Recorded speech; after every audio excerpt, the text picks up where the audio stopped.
Run to the Hills, Aces High, Wrathchild. You know the anthems. You recognize the desiccated iconography that is Eddie. Whether fronted by Paul Di'Anno, Blaze Bayley, or the air raid siren himself, Bruce Dickinson, Maiden is the very embodiment of the mythos. So strap the fuck in, because it's half past time to up the irons for the immortal Maiden.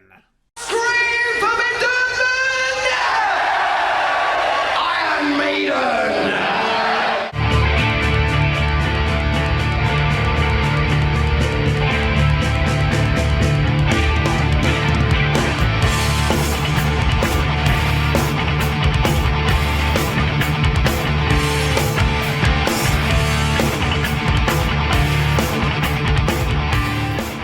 Since '77, there's been an incredible amount of new heavy metal bands coming out of the UK. Who are some of the people that you have respect for? Motorhead, yeah, they're all right, actually, but I can never go and see Lemmy without him getting me absolutely blind drunk.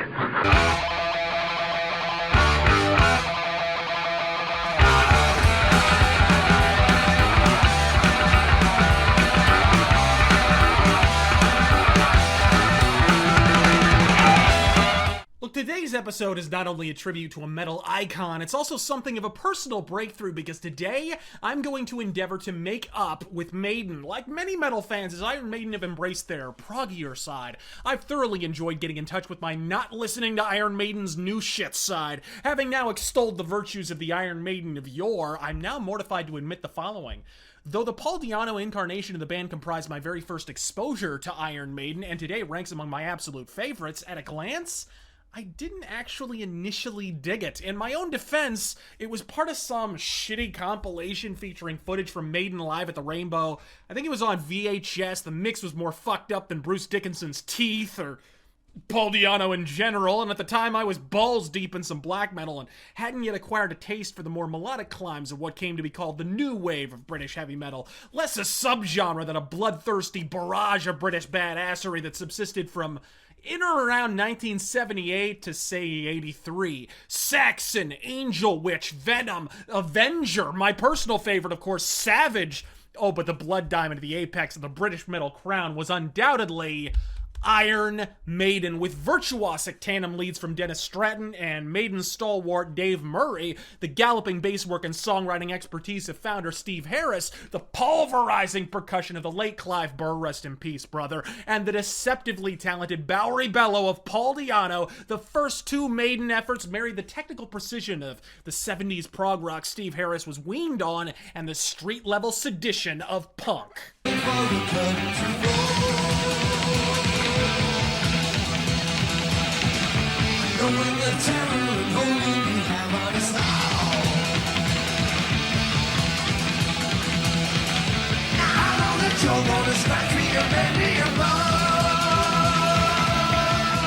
Iron Maiden's inaugural effort has since entered regular rotation as one of my favorite heavy metal albums of all time. Even more down-paced ballads like the somewhat aimless Strange World or the anthemic Remember Tomorrow are elevated through atmosphere and musicianship, and Steve Harris and the rest of the Pretense posse can piss and whine about the production all they like. It would have been a great album.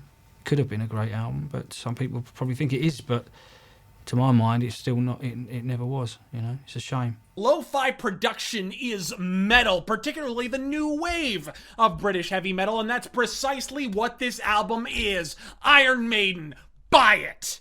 Guys, didn't expect this reaction. Looks on the like the title track for the second album. This is a song called You Say Killers!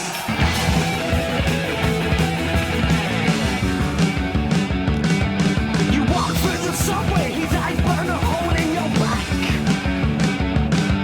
A footstep behind you, he landed prepared for attack. Iron Maiden was signed to EMI last year, but when they formed in 1976, punk was what was selling.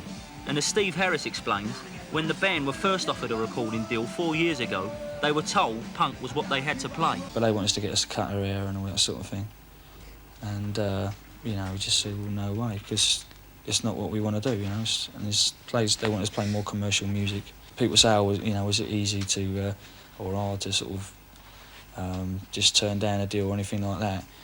But it's not hard to do something when you don't like what you're going to have to do. Since time immemorial, from synth pop to punk, there's been just one shadowy specter haunting the collective nightmares of the entire industry, the dreaded sophomore slump. You've heard the story in every tongue by now. Band releases groundbreaking first album, forever changes genre. Band tours so long and hard in support of said album that they yank out their creative lumbar and wind up phoning it the fuck in the following release, if not their entire career. Guns N' Roses. Sorry, had to hack up some hacks. And then there's Killers. To my mind, and those of many others, perhaps the finest single work of Iron Maiden's justifiably celebrated career. All the punk-laden fury of the inaugural outing with twice the production, and just a bit more of that technical wizardry that would come to signify the Maiden sound of the lucrative decade to come. With Axeman Dennis Stratton going out in a blaze of obscurity, the quintessential twin-axe assault of Dave Murray and the almighty Adrian Smith had congealed at last. The final result, needless to say, did not disappoint. Killers is Maiden's first and perhaps only all-killer, no-filler outing, as personified by songs like the immortal Wrathchild, the scorching title track, and of course my personal favorite, the laser precision of the deep-cut Purgatory.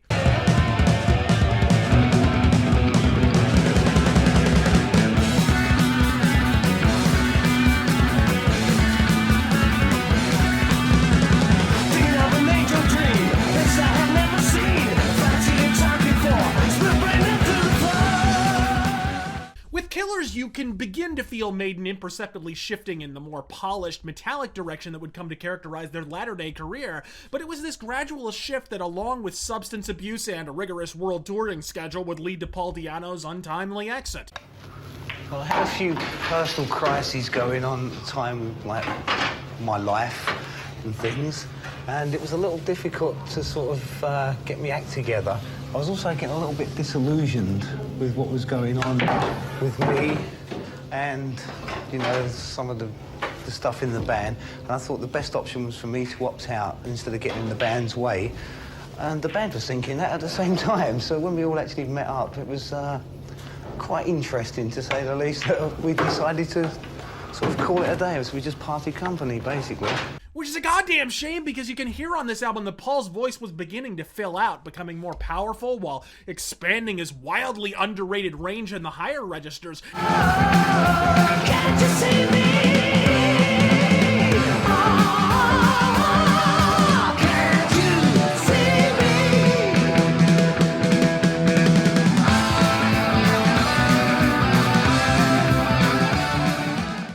He would go on to further success with the likes of Praying Mantis, Di'Anno, and one of my all-time favorites, the Balls Out Battle Zone.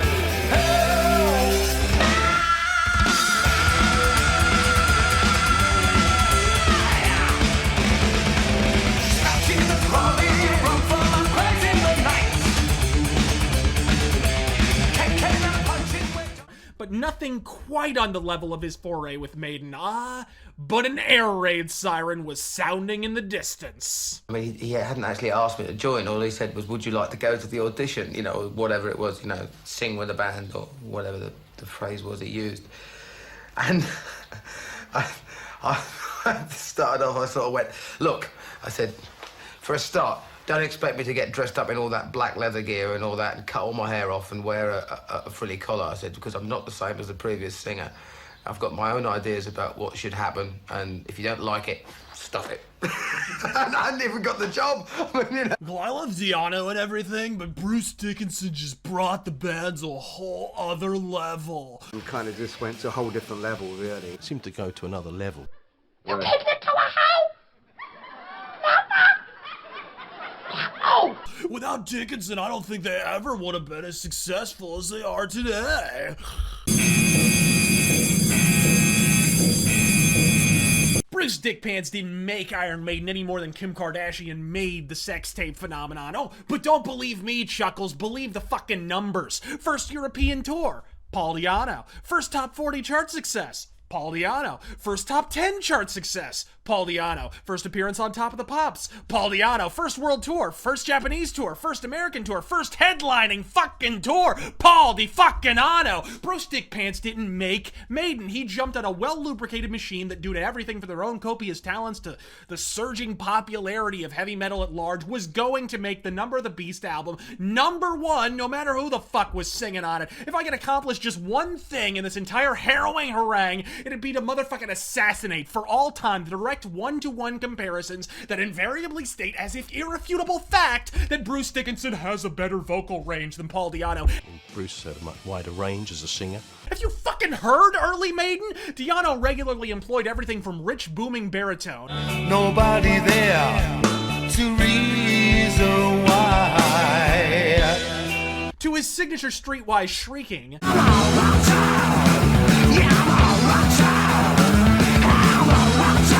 To outright fucking falsetto.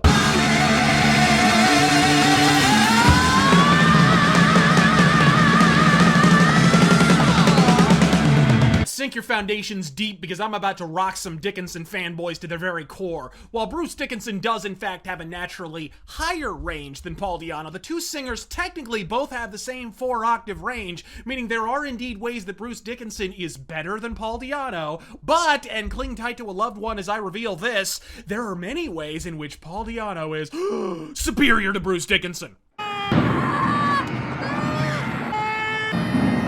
And I've had it up to 7 feet above my head with the proclamations of Paul Di'Anno being washed up and sounding nothing like himself. This feel like walking around sounds a fuck of a lot more like this.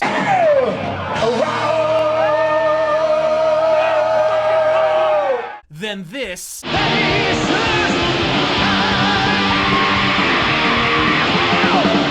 Sounds even remotely like this.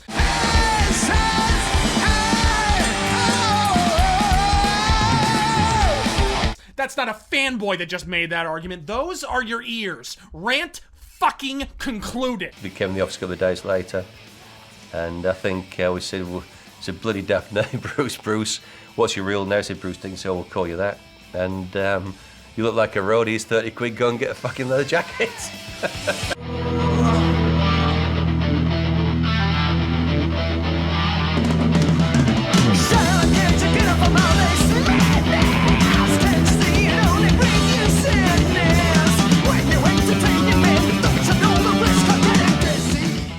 Remain supremely convinced to this day that this one album has turned untold millions of people off to heavy metal forever, because it's treated as a touchstone of the genre, and to be perfectly honest and upfront, unlike every other goddamn metal publication in existence, it fucking isn't. It's not that Number of the Beast is merely overrated, it's that it's just not that good. Don't believe me? Let's track by track this motherfucker. Invaders, filler. Children of the Damned, quite possibly the single most painfully poncy power ballad of Maiden's career, an absolute meandering muddlefuck, particularly when following masterpieces like Remember Tomorrow on the preceding albums, a song that was sadly featured heavily in live shows from the time, meaning someone in the Maiden camp apparently remains doggedly convinced, despite its lack of chart success due to the simple fact that no one ever thought it was warranting of being released as a goddamn single, that there are somehow multitudes of invisible Maidenites clamoring for them to play this aimless, trite,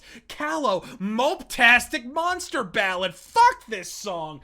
The Prisoner, puerile pop metal, filler in the 4th degree. In fact, it's at long last on track 4 that we finally hit a decent tune, and what a tune. The immutable classic that is 22 Acacia Avenue. The Number of the Beast title track. Listen, folks, if it wasn't attached to a classic music video from heavy metal's boom period, you fuckwads would be calling this out for exactly what it is. Forgettable ass filler! Run to the Hills, without question, a towering classic beyond reproach, with a thunderous chorus and a driving gallop that would come to characterize Maiden's latter-day output going forward.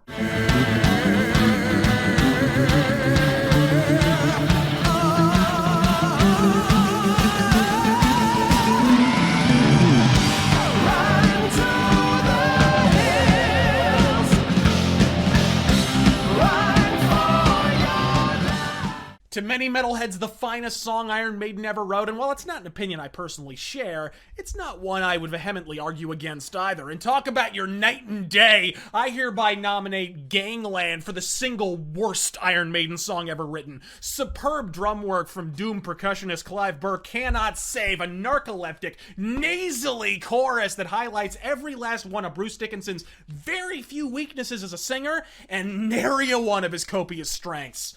Total eclipse! Love it. But in fairness, fucking filler. What luck for us, however, that the album closer is the haunting Hallowed Be Thy Name. You can't even introduce a track of this magnitude. To me, top 3 Maiden songs of all time, and very probably standing all by its lonesome at the very apex.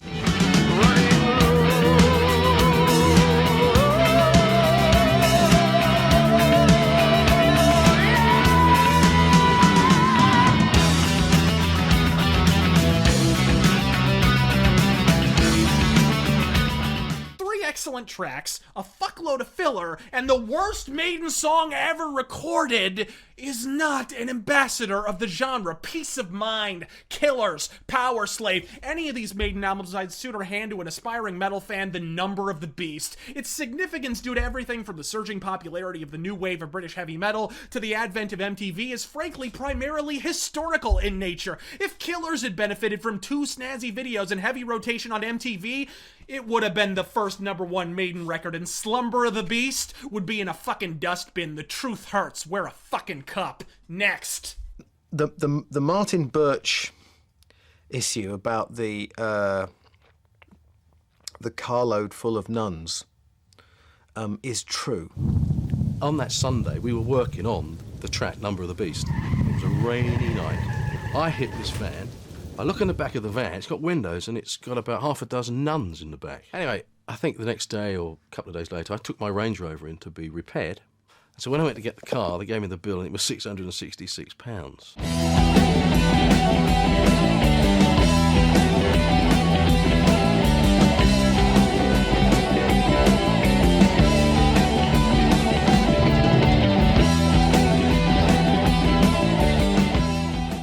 Now we're talking. With more time to write and record, not to mention the band's first #1 offering at their back, Maiden hit the skids and emerged with one of the touchstones of their titanic career.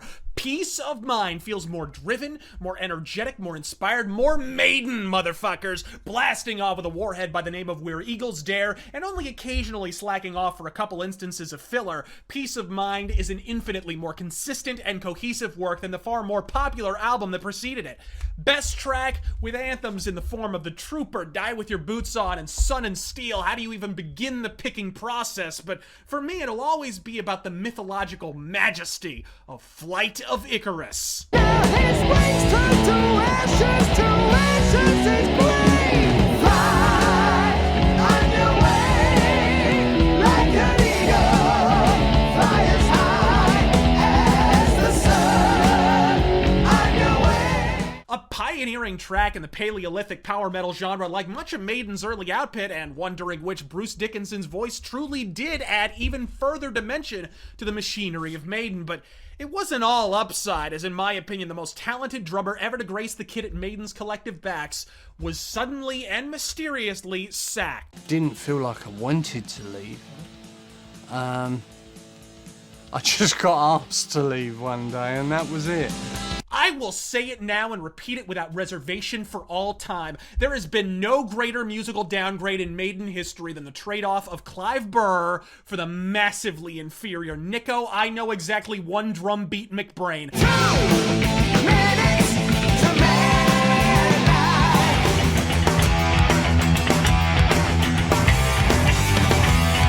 All the pain that you feel the same as me, and I dream of the rain. Not Blaze Bayley, not Yannick Gers, fucking no one. Worse still, apart from some vague bullshit about possible substance abuse problems, which if Bruce Dickinson's stories are to be believed, he suffered from just as vociferously. I was in full disgraceful rock star behaviour mode. I was feeling a bit lonely, so I bought a round of drinks for anybody that walked in. So I bought 50 beers, lined them all up, because I thought there was bound to be a lot of people coming back. So I sat there with the 50 beers. So somebody called in and went, Oh. I went, well, beer? Yeah. I know. That was it. When in walks Ozzy. Oh, Bruce, how you doing? You know, have a drink. No, I'm not drinking anymore, mate. No, I'm off it. You know, but a doctor gives me injections. If I have a drink, I'm sick. So I went, oh, useful. Says hi. You know, I'm drinking. So we sit down and we're having a chat and everything else. And in the middle of it, he goes, oh, I'll have a double brandy, please. I said, I thought you weren't drinking. He goes, well, I'll slip a bit off the wagon every now and again. He goes, yeah. He goes, let's nick a taxi. I went, you what? He said, yeah. I said, well, how are you going to do that? He goes, oh, I've done it before. It's great. He goes, what you do is, you know, you phone him up and you phone him up, and then when he gets here, you distract him, and I'll drag him outside. Can you drive? I went, well, yeah. He goes, what? We just go straight through the fence and over the fields. It's brilliant. There's been no viable explanation given for the move. Most disturbingly of all, from the outside looking in, Nico McBrain didn't just wander the fuck in off the street, he was Maiden's roadie. You do the fucking math. Nico McBrain played backstage politics to steal Clive's gig, which if true is fucking horseshit, and fuck you, Nico, for doing so. That said, Nico goes a cut above what he would do going forward, and the end result is a luminous blood diamond and the jewel-bespeckled crown atop Eddie's head. Peace of mind. Not perfect, but goddamn getting there. You had basically a very passive band, except for Steve, who was right up the front in the middle. And when I was standing watching them from the front, I was like, don't like the look of that. That's wrong. The singer should be standing there, you know. So the first thing I did was move my little monitors into the middle at the front, donk, which got in his way because he wanted to run to the catwalk in the middle of the stage, and my monitors were there, so he had them moved. So I walked on stage and moved them back again. I'd be singing along, you know, getting into the groove, and all of a sudden I'd feel this thump, and, you know, and he'd be there, like, not elbowing me out of the way. I thought, hang on a minute, you know. So I had extra long mic stand legs put on my microphone stand. So that I could sit there like that, and he suddenly go, whoa! And start tripping up over them, you know. Tell me why I had to be a Powerslave. I don't wanna die, I'm a god, why can't I Just when you thought Iron Maiden had already reached its fever pitch, Bruce and the boys broke out the ether for the superlative Powerslave, a tour de force of the Maiden catalog that almost earned the distinction of being the band's second all-killer, no-filler release, an effort that was sadly hamstrung by the terminally forgettable Back in the Village.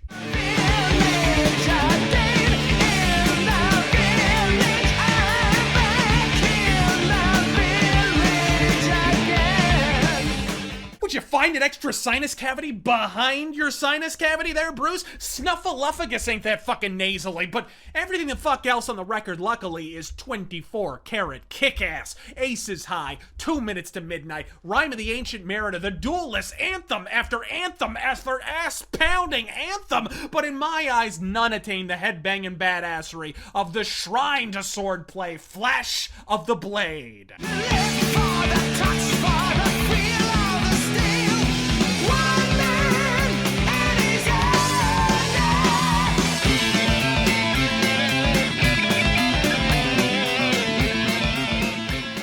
You want your definitive introduction to Marquee Maiden? Fuck Number the Beast, this album, right the fuck here. Powerslave is 7 prime cuts of metallic might, and 1 shitty one. Hey bitch, that's what the skip button is for. And the subsequent world tour would go down in rock legend as one of the most theatrically involved stage shows to ever tour the world, including 7 nights at Radio City Music Hall and a record-breaking gig opening for Queen at the very first Rock in Rio.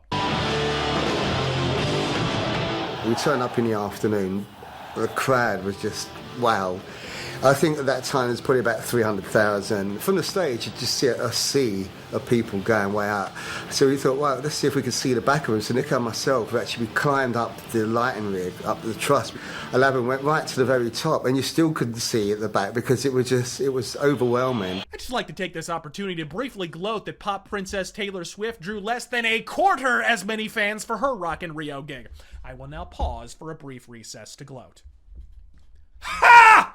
Powerslave featured a jaw-dropping stage show with a massive mummified hydraulic eddy, pyros exploding from every conceivable orifice in every conceivable configuration imaginable, and Bruce Dickpants decked the fuck out like motherfucking Burn Man. Strolling down Santa Monica Avenue in Los Angeles, walking past a stockist of homoerotic paraphernalia. And then next door is this big feather-type mask, and I thought, that looks like a hawk's head. Excuse me, I'd like the mask in the window, please. No, not the pointy one, the little cute one. What? I said, I'm going to be dressing as a bird. If you... Just give me the mask.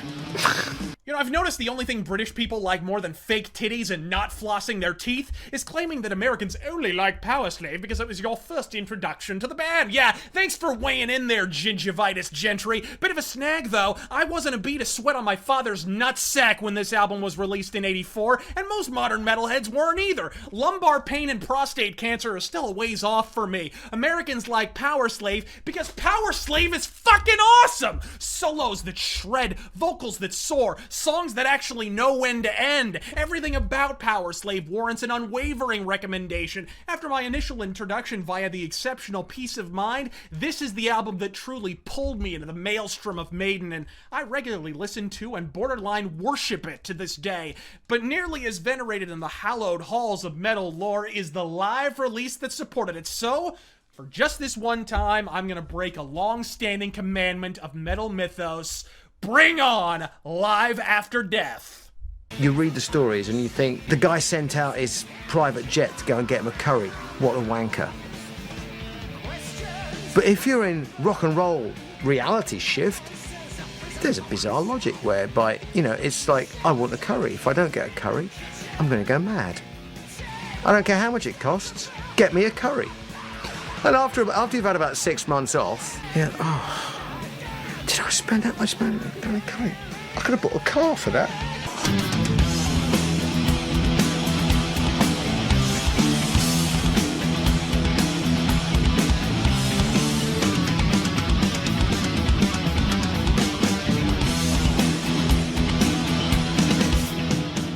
Much as I might love to bask in your collective adulation, I can't claim my reason for briefly lifting the no live albums rule is entirely philanthropic. You see, I have a bit of a personal story to go along with the record in question. Many, many moons ago, Bookman's, a local purveyor of semi-used media, had a bona fide fire sale on their used vinyl, and I raided those fuckers, wow style. I came away with most of the Priest catalog, a fair bit of Accept, some Alice Cooper, and yes, this gorgeous gatefold double vinyl for the eternally lauded Live After Death. I gunned it on home, I threw it on the turntable, and I was thoroughly underwhelmed, if I'm being perfectly honest. I mean, Bruce's voice was honestly shot by this point, which, given that they were deep in the thick of a 13-month world tour at the time, is kind of understandable. But I brushed it off and prayed the disc would improve, which it did, as it happens. And so I listened and began to dig the fuck through the packaging.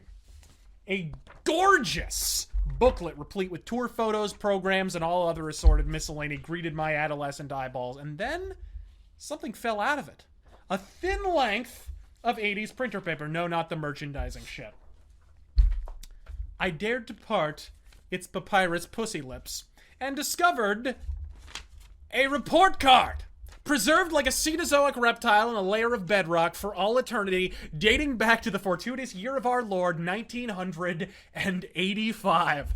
To preserve the identity of the hapless dipshit in question, I will shield the lower third of the document. But needless to say, if you were hoping for a spokeschild to ameliorate the bottom-feeding, metalhead, stoner, slacker stereotype, yeah, look fucking elsewhere. To some dashingly handsome bastard on a YouTube metal retrospective show, for example. The report card was from a high school I didn't attend but am aware of in the Phoenix area, entitled Shadow Mountain, And for the record, that is yet another reason why Phoenix is the shit. Our names are the shit. Like, I'm sorry. Pack it in, the rest of the world. You lost. Unless New York is secret code for laser gorilla or some shit. Phoenix wins. Hey, Festus, want to head on over to St. Francisco or Those Angels or wherever the fuck Nantucket translates into? Or do you want to go to giant fucking flaming Deathhawk City, where we name our mountains after racist slurs, or we name our high schools shit like Shadow Mountain so people think we were trained at a fucking ninja academy? Anyways, short review, it's decent. Overrated beyond tolerance, but decent. And Bruce Dickinson's voice may not be recorded after death, but it's certainly begging for it.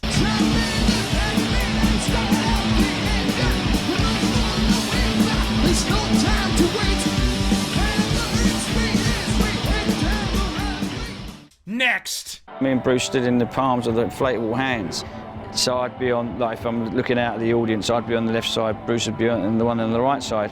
One particular night, a lamp was too close, and as it was inflatable, we burnt a hole in it. So consequently, it was like, you know, so I was felt right. Only that, the best thing about it, the next gig we did, they patched it up.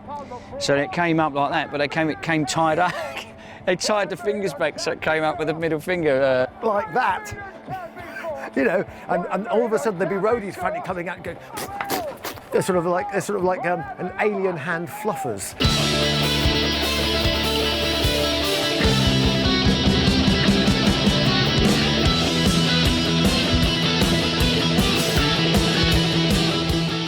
This fucking album! You don't have to venture beyond the fucking description to ascertain that this record's gonna launch my turgid crank to fucking Neptune. Heavy metal, inspired by Blade Runner, performed by Iron Maiden. My favorite movie in heavy metal form, performed by the absolute paragons of the genre, no less. How influenced by Blade Runner, you inquire? Well, they opened shows of this era with the theme to the fucking movie, and oh hey, by the way, fired off all their promotional photos while sitting inside Deckard's fucking spinner. Cut, print, that does it. Pack your shit and get the fuck out, every other band in existence, because Somewhere in Time is the absolute apex of the art form. As it was written in the very eye of the very same synth guitar tornado that yielded Judas Priest's off-reviled Turbo record, Maiden elected to take a slightly different tack to experimenting with emerging technology.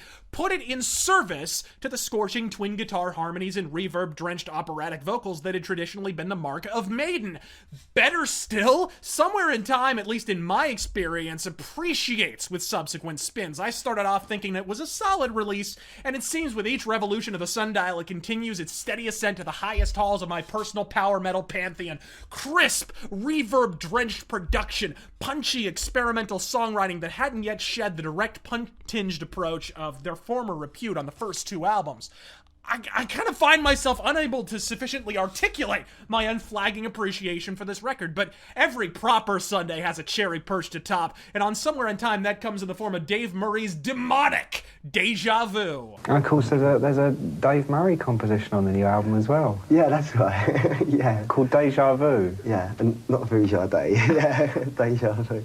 Yeah. What's Bourgeois Day? It's where you've never been there before, you know.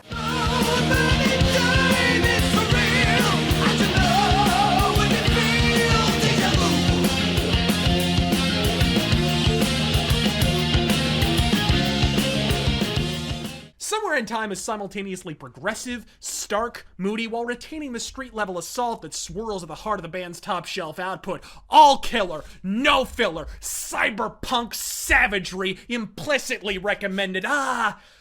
If only the love-in could have lasted forever.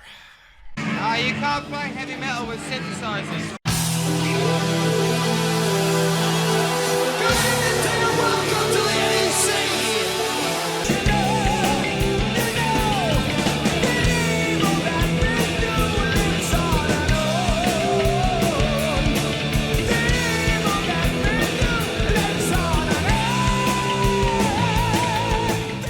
When I first encountered 7 synth rock ballad of a 7 synth rock ballad, I thought it was merely an incremental disappointment relative to the masterpiece that preceded it. In the intervening decade, I've come to actively despise every groove of the vinyl it's fucking printed on. This album slurps ass through a sour punch straw, and it's entirely down to the band's steadily encroaching ego. The only difference between us and the audience is that we just happen to be standing up there playing the instruments, really. I mean, as far as our tastes in music are concerned and our attitude to things in general, I think we're pretty much the same, really. There's a lot of things in Maiden that you can't do because you're in Iron Maiden, and because we have a core audience that's pretty conservative about its musical tastes. Ah, what a difference 3 years and several $1 million in ticket sales makes. And for all the slavering Maidenites proclaiming this to be a leaning tower of prog metal ponce, let's just say when it came time for songwriting, Maiden took a few plagiaristic pages from the modeled tome of the witch. Ah, fuck it, they stole some shit.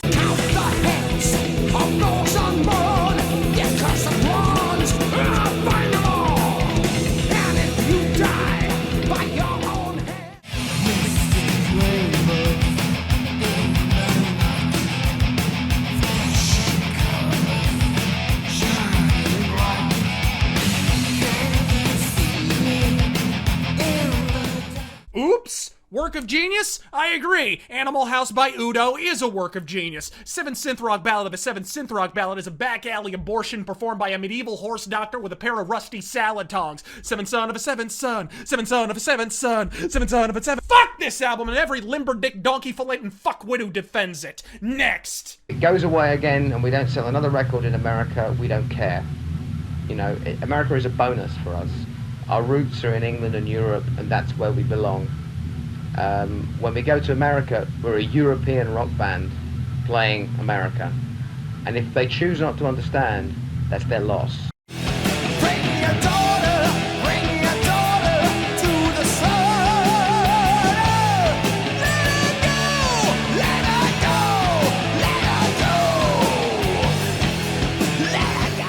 Now, it's worth mentioning at this point that interpersonal relationships were rapidly approaching a boiling point by the end of the late 80s. Between over-touring, divergent creative visions, and extracurricular interests, the band were rapidly descending into a mire of musical incongruity. It was at this time, with much of the band wanting to strip down to their garage metal roots and guitarist Adrian Smith wanting to continue palling around with prog, that it seemed as good a time as any for the Axeman to take his bow, forming a short-lived 90s prog metal outfit, Psycho Motel, with the bassist from The Cult. And so the script read, exit stage left Adrian Smith, enter stage right Yannick Gears. Yannick having previously played in Deep Purple legend Ian Gillan's solo band, not to mention Gog Magog, a mid-80s heavy metal monolith that boasted 2 members of classic Maiden, Clive Burr, and look who it is, Paul DeFucking-Ano. For me, this is kind of the lost Iron Maiden album. When I was originally vested in the ministry of Maiden and set about procuring all the necessary sonic accoutrements for whatever reason, whether it was out of print, in print, zebra print, or otherwise, the bottom line is I couldn't find the fucker. In the interim, I was repeatedly warned against obtaining it. It's the first chink in the armor, I was informed. Maiden were never the same, they breathlessly entreated. All the while, I'm listening to tracks like Bring Your Daughter and Tail Gunner and thinking, are we talking about the same fucking record? The mystery persisted until late last year when I finally procured my own copy and was shocked to discover, apart from some weak opening tracks, it doesn't even almost suck. And after Maiden's untimely tailspin into the fetid fens of pseudo-prog on Seventh Son, a more lo-fi fist-pumping affair was well the fuck in order, and No Prayer for the Dying, at least when it works, provides precisely that. Duds like Hooks in You and the absurdly titled Public Enema No. 1 do exactly dick to diminish the demonstrable brilliance of all-time career highlights like The Assassin, Nightmare on Elm Street soundtrack standard Bring Your Daughter to the Slaughter, and the shockingly underrated Fate's Warning. Why is it some of us are destined to stay alive? And some of us are here just so that we'll die. Is the production suboptimal? They recorded in a fucking barn. What do you think? It's metal. Grow a dong. Which after 44 minutes of highfalutin failure on Seventh Son is exactly what No Prayer for the Dying did, reasserting the balls out bedrock of a band in grave danger of experimenting their way right the fuck out of relevance. Not perfect, but recommended infinitely higher than Seventh Snooze Fest, nevertheless. So would you say your morale's at like a really high point at the moment? Yeah, I'd say that it's, you know, I mean, we're just enjoying it and, I agree.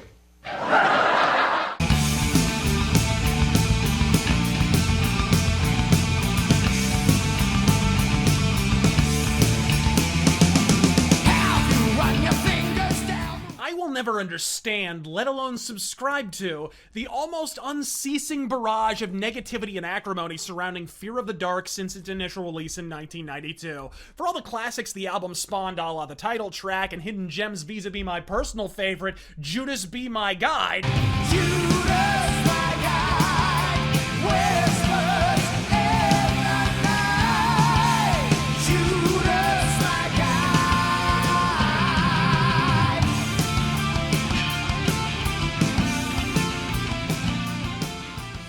There are nevertheless a veritable horde of knee-jerk Maidenites that consider Fear of the Dark a war crime of Mengele proportions. To them I say, schedule your eardrum transplant motherfucking yesterday. Fear of the Dark is not only the last Maiden album I recommend without a cautionary caveat, in my estimation, after the proggy piston fuck of 7th chorus repeat of a 7th chorus repeat, not to mention the somewhat misguided lo-fi overcorrection of No Prayer for the Dying, Fear of the Dark represents a welcome realignment to the band's patented tightrope act between Judas Priest and Jethro Tull, but it was also a period of uncertainty and friction within the band, most particularly its beleaguered frontman Bruce Dickinson. After a full decade of nigh uninterrupted touring and mounting conflicts over the creative direction taken on Fear of the Dark, which Dick Pants in his boundless pretense construed to be quoting past glories, because let's be honest, his self-evident abilities as a vocalist, fencer, and commercial airline pilot are really just a postscript to Bruce Dickinson's greatest talent of all, having horrendous taste in his own music.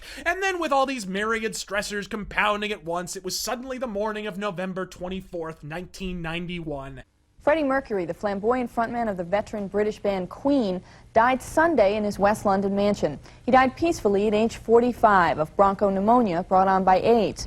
Mercury had lived as a recluse the last 2 years and made no public appearances earlier this year to promote Queen's last album, Innuendo. More importantly, Bruce Dickinson had lost a very close friend. Freddie was like the world's biggest gossip. He'd talk to a bunch of people, then you'd go to another bunch of people and say, you know what he said over there just a minute ago? And then you'd be whispering into people's ears and so there'd be, and Freddie had created this entire gossip community within the space of about half an hour, and then he just vanished. The Freddie Mercury thing happened in the middle of it while I was writing the words, and the line in the song that was about that is nobody cares till somebody famous dies. The kids have lost their freedom. Nobody cares till somebody famous dies. I remember a time when we used and abused, and we fought all our battles in vain. In the end, the strain of these concurrent tragedies, not to mention the greatest tragedy of them all, the fucking 90s, congealed to part Maiden from their exhausted and creatively unfulfilled frontman. But for one fleeting moment, it led to what is, in my opinion, one of the most diverse, variegated, nuanced, and routinely misunderstood records in the Maiden catalog. Fuck the half-wits at Metal Archives. Buy it, play it, lick it for all the fuck I care, but just motherfucking listen to it. Next. Now Blaze, you see, he is the X factor at the moment in the band, because he hasn't been on the stage with us yet.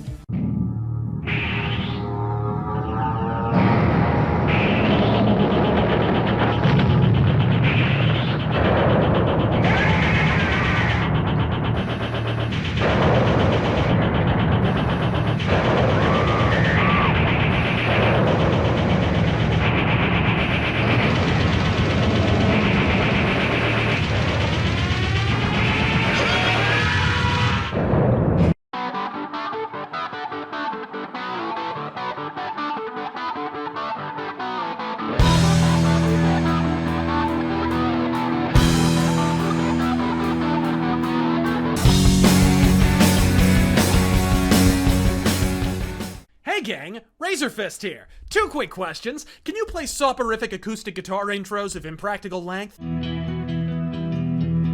the war, and now that the center's homeward.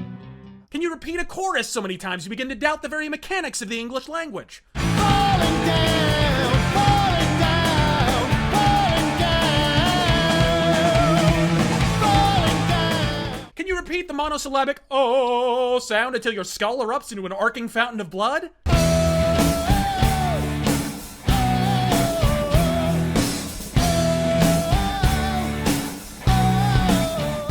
If you answered yes to all three of those questions, it's entirely possible you're Blaze Bayley, the crown prince of pitchiness, heavy metal's answer to Magilla Gorilla with a range of a paper football. If you want really high notes, look the fuck elsewhere. If you want really low notes, Lemmy's that away. But by God, if you have an indescribably arbitrary need for a booming baritone that can surf the same 3-note range with fake vibrato and only occasionally in fucking key, I'm scarred for life.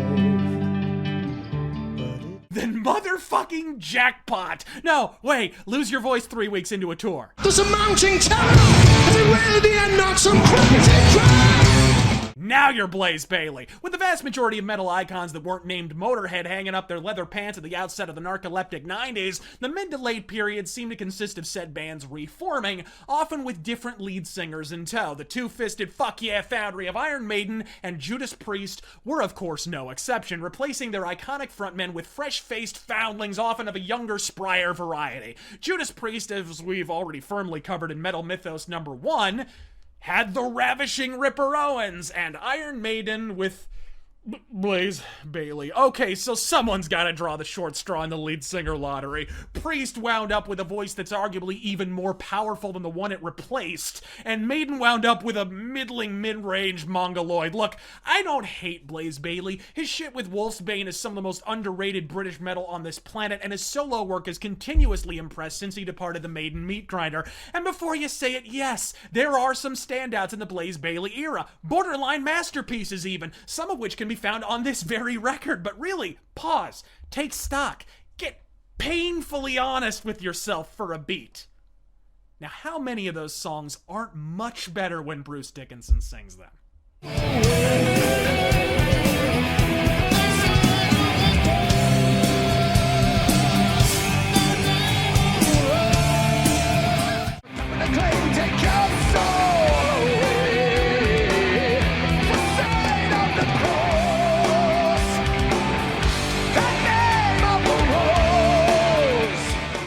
Even Diano would be better singing a lot of these. At least his voice has some fucking texture. But the vocals are really a side note here. The X factor for its woefully short honor roll of decent tracks is nevertheless a meandering mess, endlessly regurgitating the same trite acoustic intro, climactic metal midsection formula until it corkscrews into the Earth's mantle. Fuck this album, and fuck the pants-shitting apologencia and revisionists that reflexively defend its limp-wristed faux prog affectations. Blow me. Next.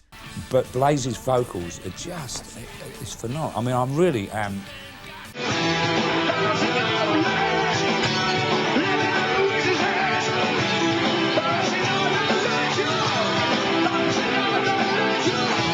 Are you deaf?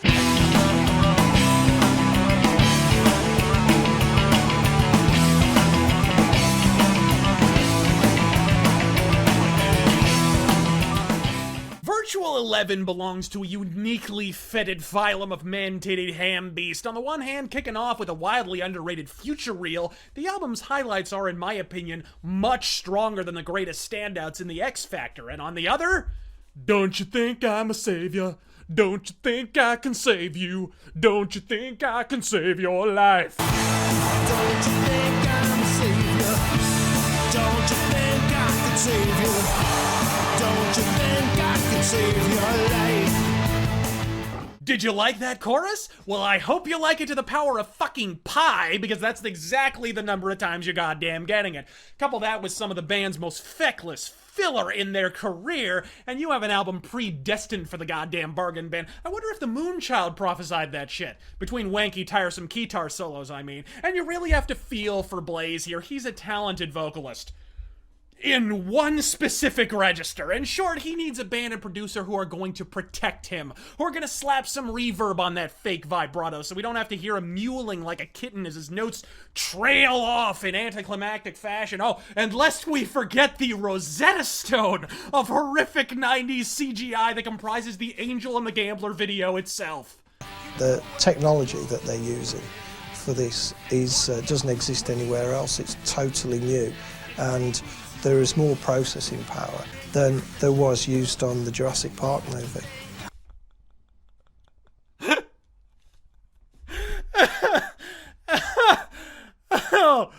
Oh, Christ. nice next album. Are you happy?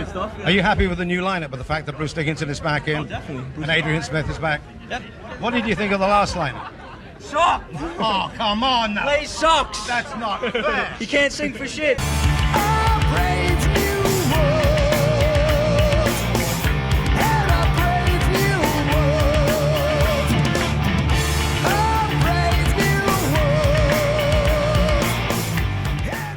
With the Bailey era going up in a blaze of indifference, fuck you, it's my party and I'll pun when I want to. Not to mention the new Maiden frontman's ongoing vocal, not to mention temperament problems on tour. A fucking soldier!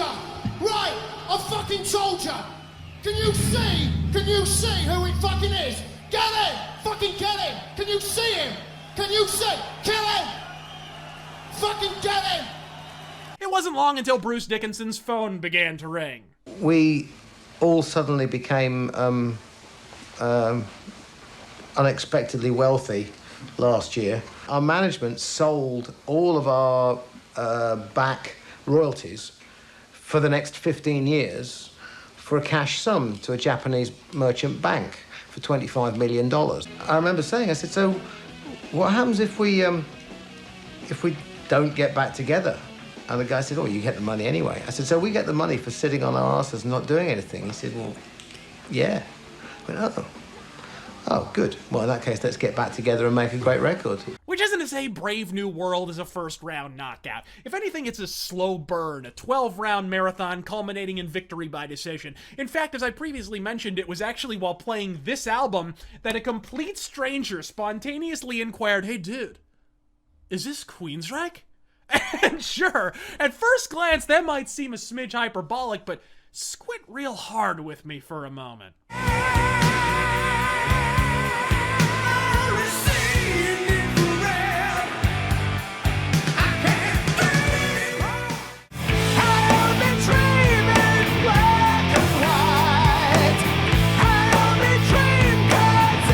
Still not convinced? One of the newer bands, I really, like I say, they're not totally new, but I really like Queensryche a lot. I really rate them. But Thorig's beard, the high points, her Eiffel Tower, and a flopping tittied fuck wench at the Everest summit, Fallen Angel, the title track, Ghost of the Navigator, and probably the strongest single song of the entire Reformation period, the jaw-dropping Mercenary. Dehydrate, no way, breath will be your last. Nowhere to run, nowhere to hide. You've got to kill to stay alive. And on the subject of superb tracks, may I just say that the final album version everyone knows as The Wicker Man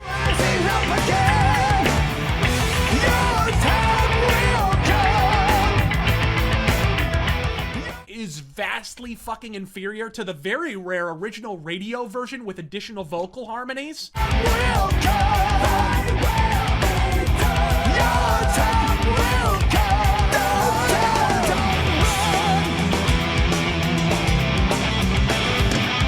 Worse still, after hearing that version of the very first music video, it promptly disappeared from both television and radio, leaving me to mistakenly believe I had fucking hallucinated its very existence right up until I began doing research for this episode about a month ago.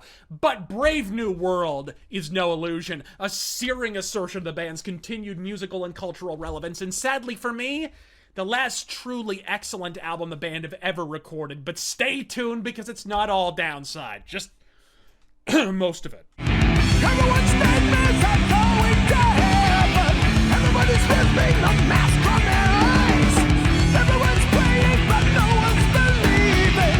Everybody's heroes tell everyone's lies. I wait for the signs. The thing about Kevin is, our producer, he tries to go out and collect that live sound that we have. He doesn't try to go in as a producer and change it.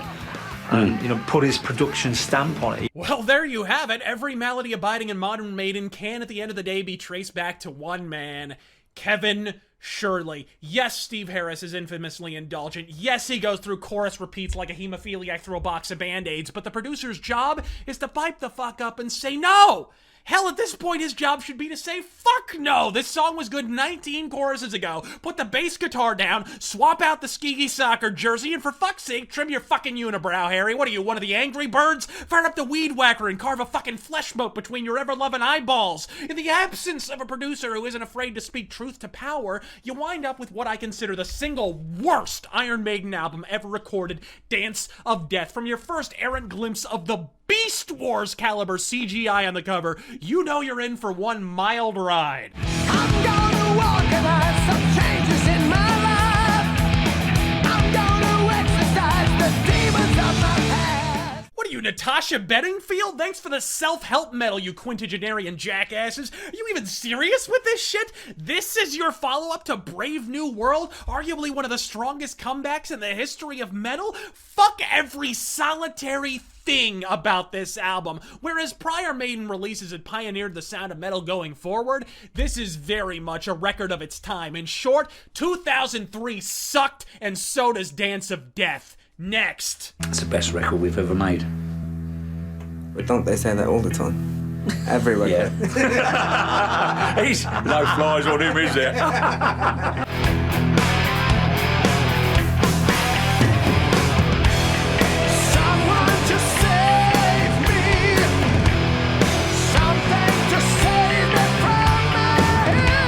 Heaven help me, I was actually excited for A Matter of Life and Death. Maiden rolled out a bitchin' countdown on their website, some fun flash games to hype up the imminent release, and as the weeks turned to days, turned to hours, the only irons being upped were in my fucking pants.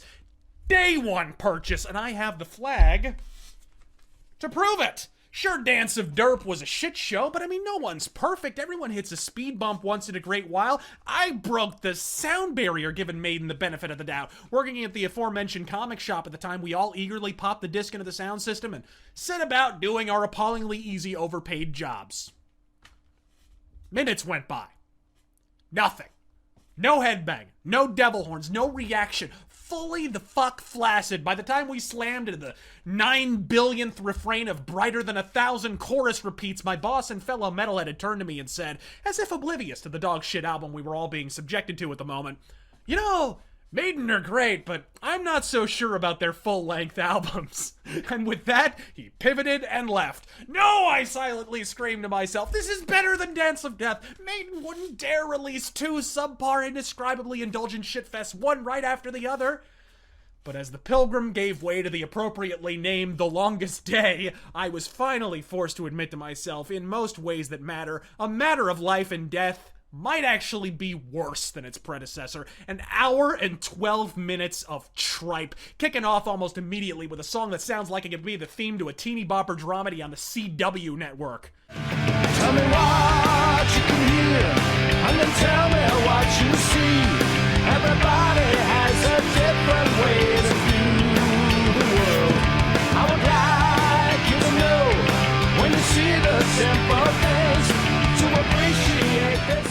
Look, I hate prog metal. I really do, but if you're gonna do it, at least do it right. A 9-minute song with 3 riffs in it and 17 uninspired, increasingly sloppy guitar solos is not prog metal. It's the sound of 6 arthritic old men who don't know when songs are supposed to end. Worse still, Maiden in their boundless ego happened upon the bright idea to play this lackluster album in its entirety on the subsequent tour, bookended by medleys of their classic output, whose brevity was rivaled only by Bruce Dickinson's pitchiness. And then, pitchiness gave way to bitchiness.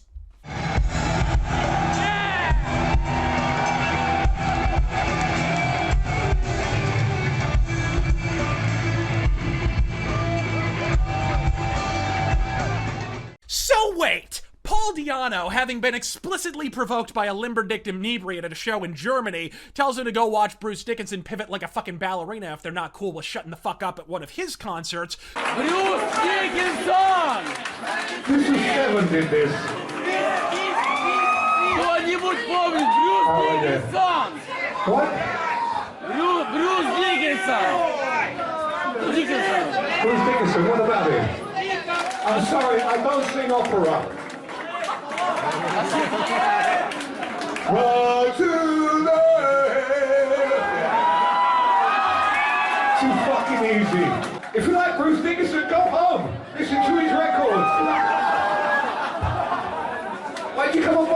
motherfucker! QBlabbermouth.net. What a wash-up. Paul's bitter. This man-tittied Landwell doesn't give a fuck about the fans. But Bruce Dickpants, having been provoked by nothing but a sign reading Play the Hits, saunters the fuck into a paying audience at a show where they're playing a horrendous album in its entirety and tears it the fuck up. That same Blathermouth.com Algonquin Roundtable, what a badass. He doesn't take shit from nobody. Fuck, I'm bleaching my asshole right now in preparation for Bruce's 1-inch wonder. This is why I go 9 miles out of my way to specify that I listen to Iron Maiden, not that I'm an Iron Maiden fan, because you and your slavering fan fucks fucking deserve each other, Maiden. Fuck you. Fuck your fans. Fuck cunt flaps like fucking Cover Killer. And first and foremost, fuck the very fabric of this album. I actually had to listen to some new album all the way on the bus on the way back to the airport yesterday, and I can't really comment. I don't want to say too much. I think they need to have a shake-up a little bit musically, but that's only my personal opinion. Other fans will probably tell me, oh, he's a wanker, what's he know? But, you know, that's me personally. I think the excitement's gone out of Maiden. It's getting a bit too technical, a bit too much. It's not got the bite of, like, you know, the first 3 albums. You know, that's just my personal opinion. I'm sorry, guys, but there you go. One last goodbye. The final frontier. The final frontier. The final frontier. Great cover art will make you do crazy things, Rageaholics. Like give an unrepentantly shitty album way too many chances to redeem itself. And The Final Frontier has great fucking cover art. And absolutely nothing else. Ready when the wild wind blows. Have you seen what they said on the news today? Have you heard what they said about us all? Do you know what... Yeah, the wild wind ain't the only thing that blows. This album defies the laws of both physics and gravity by somehow managing to suck and blow simultaneously. Even shorter, more upbeat tracks like The Well-Meaning Alchemist positively plod along at the speed of old age, begging you to give a fuck. After a few flashes of opening promise, the record devolves into an endless procession of can you top this song-length one-upsmanship, ensuring The Final Frontier is just actively horrendous. If you like the cover art, yeah, hang up a fucking poster and walk the other way. After the puerile profferings of the preceding 3 albums, call me a glutton for punishment, but I thought maybe Maiden would actually pull it out this time. Who knows? Maybe Kevin Shirley snorted enough rhino steroids and grew a proto-peen so he could carve a few minutes off these cumbersome compositions. Maybe someone hides the Rush albums from Bruce and Steve. Maybe they replace Nico with a highly trained Lieber. I don't give a fuck how it happens, but between The Fallow Frontier and The Book of Souls, I don't know if you were paying attention, Maiden, but Judas Priest officially raised the bar. 2014's Redeemer of Souls, to put it bluntly, despoils Maiden's every orifice with a barbed wire crank using battery acid as lube. So come on, Maiden. Kevin Shirley, you've still got relevant music to make. You can do this! On the last couple of Iron Maiden records I did, we didn't even master it. Oops, there goes Lucasade. We didn't even master it. The records came out flat. Right. From the studio. Yeah. Oh, Christ, we're fucked.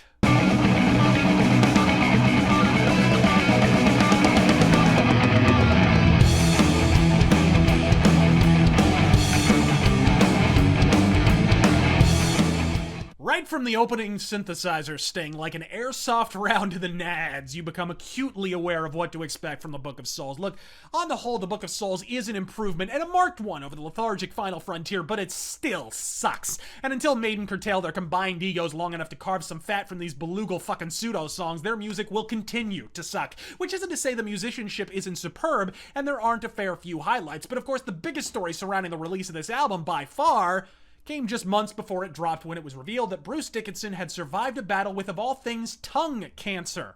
Did you lose your appetite and all that stuff with different foods? Yeah, he said, you may lose your taste. And I went, first thing I can see my trousers, you know what I mean? After which, a familiar face renowned for directing a fair bit of acrimony at his successor famously extended the olive branch. No, listen, I want everyone to wish Bruce Dickinson fucking good health and happiness, man. He's fucking... The guy's a fucking great man, a great singer. And I wish him all the best and I hope a good recovery, man. I've been there myself twice, so Bruce, get well soon, buddy. Recorded just prior to the diagnosis, for his part, Bruce's voice vacillates between pristine and stronger than it has been in years.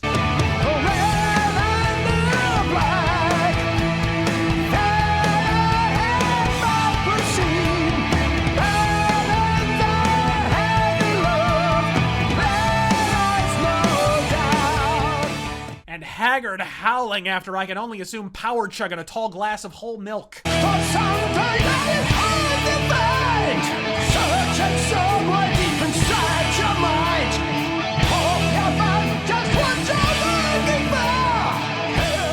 And speaking of power chugging, this album, much like the drummer that plays on it, has exactly two speeds: chug and chug like the Dickens. If you're not blanketed by a barrage of mid-paced chug craft, you cannot possibly be listening to the Book of Souls, which isn't to say the highlights are completely non-existent. A far cry from the sluggish If Eternity Should Fail, the true standout on the album, believe it or not, is also the longest, not just of the record, but of Maiden's entire butt-fucking career.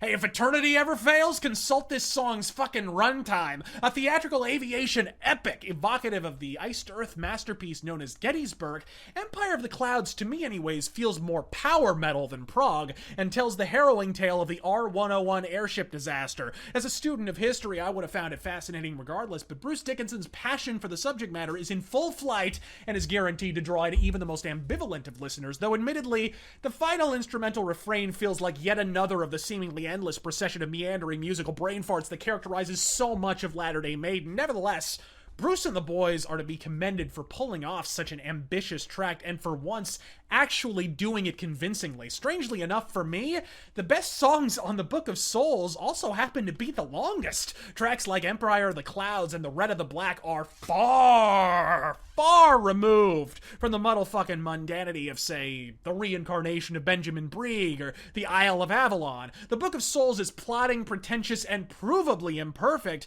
but it's an encouraging step in the right direction, and with frontman Bruce Dickinson recovering from an untimely cancer scare, I'm holding out hope Maiden will get at least one more crack at fully righting the ship before they fly off into the sunset. Recommended. And with that, we close the leather-bound tome of Iron Maiden, possibly the greatest heavy metal band ever formed, and one whose continued popularity, whatever their modern-day musical failings, is profoundly fucking earned. Before we shove off, I want everyone to understand I'm not taking shots here. The most heinous offense you can commit against another human being is to have no standards whatsoever for them. Iron Maiden have already set their lofty standards. I'm simply holding them to that. And I do live in hope they reclaim the brass ring before they get old enough to blow out their O-ring. Hail Maiden in all its myriad incarnations, and as always, up the fucking irons. Wherever you are, I'm Maiden's gonna get you, no matter how far. She's a buffalo, watching it share up above my head. I'm Maiden, watching the